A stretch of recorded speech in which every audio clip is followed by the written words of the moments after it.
જય શ્રી કૃષ્ણ મિત્રો અધિક માસ પુરુષોત્તમ માસની 17મીથી શરૂઆત થઈ ચૂકી છે ને જ્યારે અધિક માસની વ્યતિપાત યોગનો સંયોગ બને તે સમય અત્યંત દુર્લભ ને લાભદાયી ગણાય છે।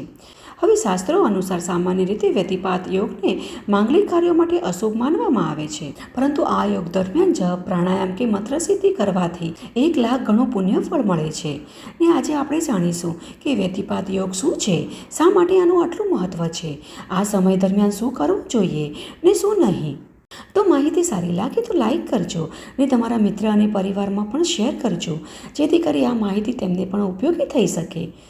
અને આવી જ વૈદિક અને પ્રમાણભૂત માહિતીઓનું શ્રવણ કરવા હેતુ આ ચેનલને સબસ્ક્રાઈબ પણ કરી લેજો। તો ચાલો સર્વપ્રથમ તો એ જાણી લઈએ કે વ્યતિપાત એટલે શું, તે ક્યારે બને છે। મિત્રો, જ્યોતિષશાસ્ત્રો અનુસાર પંચાંગમાં કુલ 27 યોગ હોય છે। આમાંના વ્યતિપાત અને વૈધૃતિ આ 2 અશુભ યોગ ગણાય છે ને વ્યતિપાત એટલે ઉલટી ગતિ। જ્યોતિષ ભાષામાં કહીએ તો આ સમયે ગ્રહોની ગતિ પ્રતિકૂળ છે અને વ્યતિપાત યોગ દરરોજ નથી આવતો, દર 13 અથવા 18 દિવસે એકવાર આવે છે અને કેટલાક કલાક જ ચાલે છે। વૈજ્ઞાનિક દ્રષ્ટિએ જ્યારે સૂર્ય અને ચંદ્ર બંને એકબીજાની વિરુદ્ધ દિશામાં સામાસામે 180 ડિગ્રીના અંતરે સ્થિત હોય ત્યારે આ યોગ બને છે।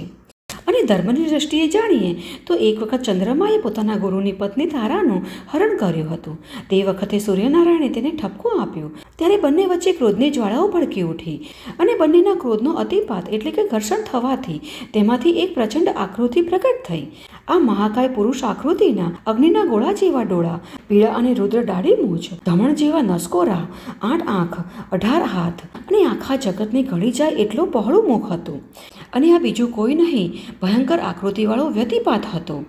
એ સમયે આ ભયંકર આકૃતિવાળો વ્યતિપાત બોલ્યો, મને ભૂખ લાગી છે અને મારામાં ક્રોધનો સંચાર થઈ રહ્યો છે, મારા ભક્ષ્યની તૈયારી કરો, નહીં તો હું આખા જગતને કળી જઈશ। ત્યારે વ્યતિપાતની ભયાનક ગર્જના સાંભળી સૂર્યનારાયણ અને ચંદ્રદેવ ગભરાઈ ગયા। બંને દેવો વિચાર કરીને બોલ્યા કે શાંત થા વ્યતિપાત, અમે તારા ભક્ષ્યની વ્યવસ્થા કરીએ છીએ। જ્યારે જગતના લોકો તારું વ્રત કરીને પુણ્યદાન કરે ત્યારે તેના પાપો તું ખાજે, એ તારો ભક્ષ્ય, અને જે પાપીઓ હોય તેને પીડા આપી શિક્ષા કરજે, જેથી તારા ક્રોધની શાંતિ થશે। આથી તું યોગનો રાજા ગણાઈશ અને તારું વ્રત કરનાર સુખી સંપત્તિ અને સંતતિ પામશે। યમરાજનો પાશ પણ તેને નહીં બાંધી શકે। ત્યારથી જ આ યોગને અશુભ અને પડકારજનક માનવામાં આવે છે, પરંતુ દાન, સ્નાન, જપ, તપ માટે આ યોગ ખૂબ જ ઉત્તમ શ્રેષ્ઠ ગણાય છે। એટલે જે પણ વ્યક્તિ ખરેખર મોક્ષ મેળવવા માંગે છે, ભગવાનના નજીક રહેવા માંગે છે, તે દરેક ભક્તે વ્યતિપાત યોગનું મહત્વ જાણવું જોઈએ। આ દિવસે દાન, જપ અને ભગવાનની ભક્તિનું વિશેષ મહત્વ હોય છે। આ યોગને ખૂબ જ શક્તિશાળી અને રહસ્યમય માનવામાં આવે છે। તેથી ધાર્મિક માન્યતાઓ પ્રમાણે આ દિવસે કરેલી પૂજા અને દાનથી અનેક ગણું પુણ્ય ફળ મળે છે। હવે અધિક માસમાં આ વ્યતિપાત યોગ ક્યારે બની રહ્યો છે? તો મિત્રો, આ વખતે અધિક માસ દરમિયાન આ વ્યતિપાત યોગ બની રહ્યો છે 27 મે 2026 બુધવારે વહેલી સવારે 3:11, જે 28 મે 2026ની વહેલી સવારે 3:25 સુધી રહેશે। એટલે કે આ વખતે આ દુર્લભ યોગ 11ના દિવસે બની રહ્યો છે, જે ખૂબ જ પુણ્યપ્રદાયની રહેશે।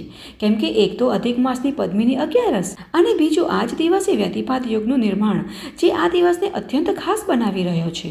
તેથી જ બને તેટલો શક્ય હોય એટલો હરિભક્તિમાં જ પોતાનો આ અમૂલ્ય સમય વિતાવવો જોઈએ।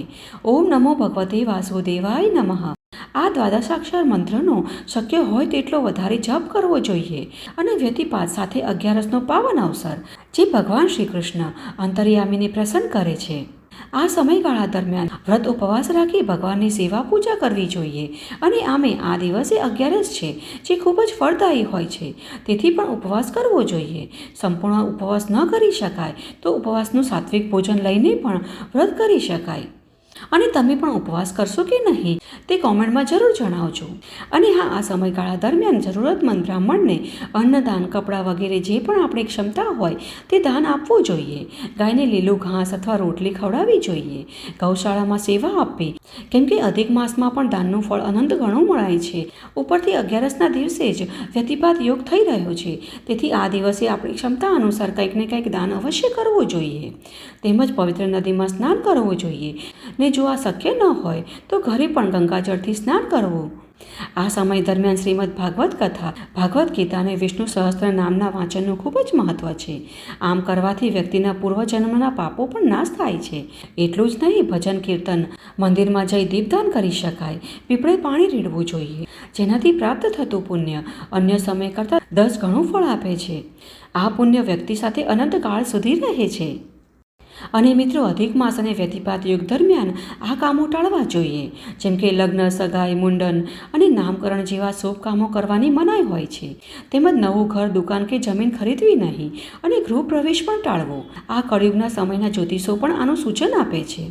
કોઈ નવું ઉદ્યોગ, વ્યવસાય કે મોટું રોકાણ ટાળવું જોઈએ. ખાસ કરીને વ્યતિપાત યુગ દરમિયાન કોઈ પણ નવો કરાર પણ ન કરવો. અને હા, તામસિક ભોજન અને માંસાહાર તો કદાપી ન કરવું. સાદું સાત્વિક ખોરાક લેવો, ઇન્દ્રિયોનો સંયમ રાખવું, બ્રહ્મચાર્યનું પાલન કરવું વગેરે આધ્યાત્મિક સાધનો માટે અત્યંત જરૂરી છે. અને શંકા, ક્લેશ, ક્રોધ અને નકારાત્મક વિચારો મનમાં ન લાવવા, કેમ કે આ મહિનો ભક્તિ, શાંતિ અને સમર્પણનો છે. ઘરમાં પ્રેમ અને શાંતિનું વાતાવરણ જાળવવું જોઈએ, જેથી ભગવાન પણ પ્રસન્ન રહે. જ્યાં ક્લેશ કજ્યો હોય ત્યાં ભગવાન નથી રહેતા, માતા લક્ષ્મીનો વાસ પણ નથી હોતો. અધિક માસ અને વ્યતિપાત યુગ બંને આપણને ભગવાનની તરફ ધકેલે છે. ભક્તિ, તપ, દાન અને સંયમ એ જ આ સમયનો સાર છે. તેથી જ બને તેટલો આ સમયગાળા દરમિયાન ભગવત ભક્તિમાં જ પોતાનો સમય ગાળવો જોઈએ. તો મિત્રો, આ હતી અધિક માસમાં બની રહેલા દુર્લભ વ્યતિપાત યોગ વિશે સંપૂર્ણ માહિતી. ને અમને આશા છે કે આ માહિતી તમને ઉપયોગી થશે. જો આ માહિતી તમને થોડી પણ ઉપયોગી લાગી હોય તો લાઈક કરજો, શેર કરજો ને આ ચેનલને સબસ્ક્રાઈબ પણ કરી લેજો. જય શ્રી કૃષ્ણ.